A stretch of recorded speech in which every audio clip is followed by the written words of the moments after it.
তোমাদেরকে এনার্জেটিক থাকতে হবে। সো এই এনার্জি রাখার জন্য তোমাদের কি করতে হবে? অবশ্যই মাছ, মুরগি, দুধ, ডিম, শাকসবজি এগুলো খেতে হবে। অন্তত পিরিয়ডের সময়কালীন হলেও তোমরা একটু মাছ খাওয়ার চেষ্টা করবে। কারণ মাছ থেকে আমরা যেই নিউট্রিয়েন্ট, যে পুষ্টিটা পেয়ে থাকি, যেমন প্রোটিন পাই যেটা আমাদের পিরিয়ডের জন্য খুব ইম্পর্টেন্ট, এবং পাশাপাশি আমরা ওমেগা 3 ফ্যাটি অ্যাসিড পাই যেটাও আমাদের পিরিয়ডের ব্যথা বলো, আমাদের মাসল ক্র্যাম্পিং বলো, এগুলোকে আমাদের কমাতে হেল্প করে। পাশাপাশি তোমাদেরকে যে বলেছি একটু নাটস রাখবে তোমাদের ব্যাগে, একটু সিডস রাখবে। এগুলো কিন্তু তোমাদের ব্যথাটাকে কমাতে হেল্প করবে, তোমাদের মুড ভালো রাখবে এবং তোমাদেরকে অনেকটাই আরাম দিবে।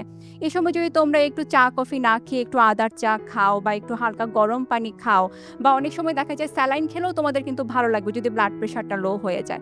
তো তোমরা এই ধরনের খাবারের উপরে জোর দিবে। সো এটার পাশাপাশি তোমাদেরকে যেটা করতে হবে, আয়রন রিচ ফুড। যেহেতু পিরিয়ডের সময় আমাদের অনেক বেশি ব্লিডিং হয়, কারো হয়তো বা ব্লাড ফ্লো কম থাকে, কারো হয়তো বা বেশি থাকে, কিন্তু ব্লিডিং তো হয়।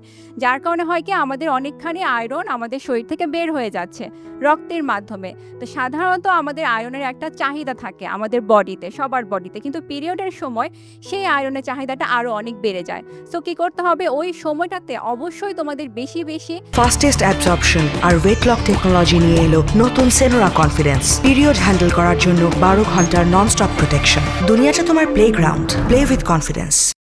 আয়রন জাতীয় খাবার খেতে হবে। এখন যদি তোমরা জিজ্ঞাসা করো যে আয়রন জাতীয় খাবার কোথায় পাওয়া যায়, আয়রন জাতীয় খাবার কিন্তু আমরা সারাদিন যে ধরনের খাবার খাই সেই ধরনের খাবারই পাওয়া যায়। যেমন পালং শাকে পাওয়া যায়, লাল শাকে পাওয়া যায়, যে কোনো ধরনের শাকসবজি, ডাল, তারপরে কলাতে পাওয়া যায়, খেজুরে পাওয়া যায়, কিশমিশে পাওয়া যায়। সো এই ধরনের জিনিসে কিন্তু তোমরা আয়রন পাচ্ছ। ইভেন তোমরা কিন্তু মাছ মাংসতেও কিন্তু তোমরা আয়রন পাচ্ছ। তো তোমরা চেষ্টা করবা এই ধরনের খাবারগুলো যেন পিরিয়ডের সময় কোনোভাবেই মিস না হয়ে যায়। তবে তোমাদের যেটা করতে হবে, এই আয়রন রিচ খাবারের পাশাপাশি তোমাদের ভিটামিন সি জাতীয় খাবার খেতে হবে। সো ভিটামিন সি এর জন্য তোমরা কি করবে, তোমরা ফ্রুটস খেতে পারো, তোমরা লেমন খেতে পারো, তোমরা চাইলে লেমন জুসও খেতে পারো। তাহলে দেখা যাবে কি তোমাদের আয়রনটা খুব ভালোভাবে অ্যাবজর্ব হচ্ছে।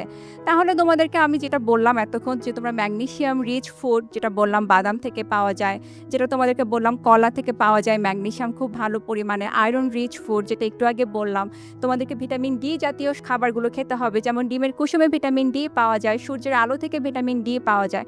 যদি তোমরা 10 থেকে 15 মিনিট প্রতিদিন সূর্যের আলোতে একটু থাকো 10টা থেকে 11টার মধ্যে, তাহলে কিন্তু তোমাদের শরীরে ভিটামিন ডি তৈরি হবে। এই জিনিসগুলো পিরিয়ডের সময় খুব ইম্পর্টেন্ট।